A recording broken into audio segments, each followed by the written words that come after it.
النهاردة كنت بزور سيدنا الحسين، سيد شباب أهل الجنة، ابن بنت سيدنا النبي عليه أفضل الصلاة والسلام.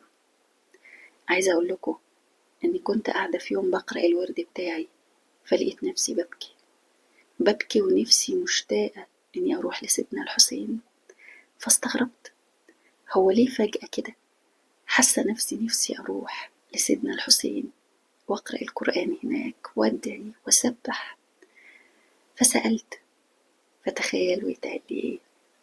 يتقال لي دي دعوة يا حنان، سيدنا الحسين بيدعيكي فلبي الندى. يا الله، معنى مش هقدر أوصفه من جماله، مش قادرة أقول لكم. وأنا برتب نفسي ونازلة إحساسي كان إزاي، وأنا داخلة على مقام سيدنا الحسين إحساسي كان إزاي، والله ما يتوصف. المعنى نفسه إن سيدنا الحسين يدعيني. أنا مين؟ أنا ولا حاجة، أنا كل ذنوب ومعاصي.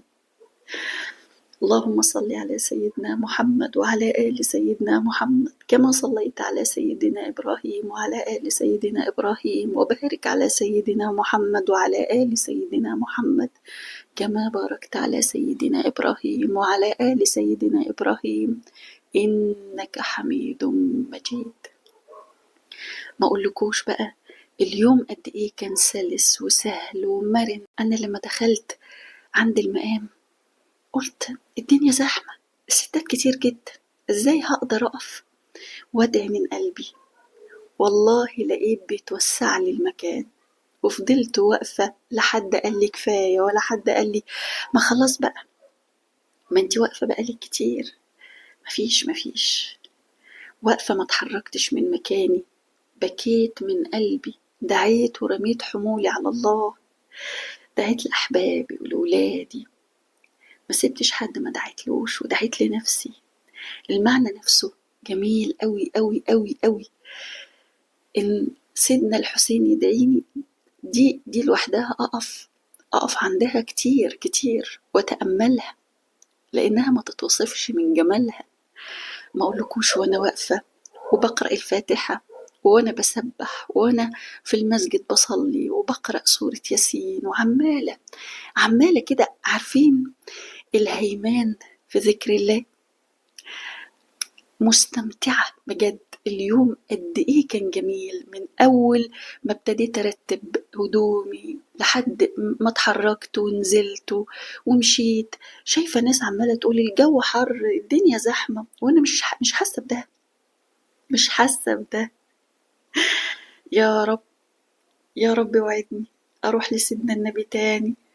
اللهم صل على اشرف الخلق حبيبنا سيدنا النبي عليه افضل الصلاة والسلام.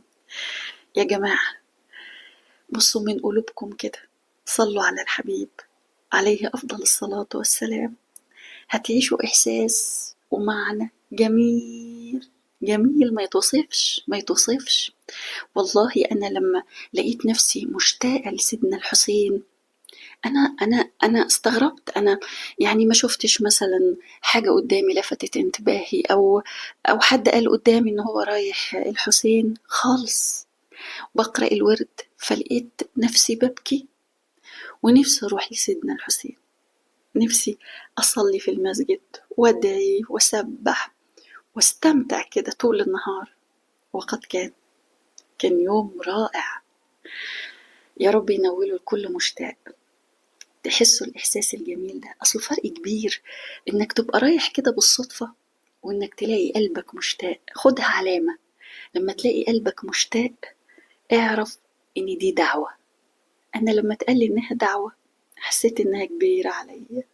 اللهم صل وسلم وزد وبارك عليك يا حبيبي يا رسول الله.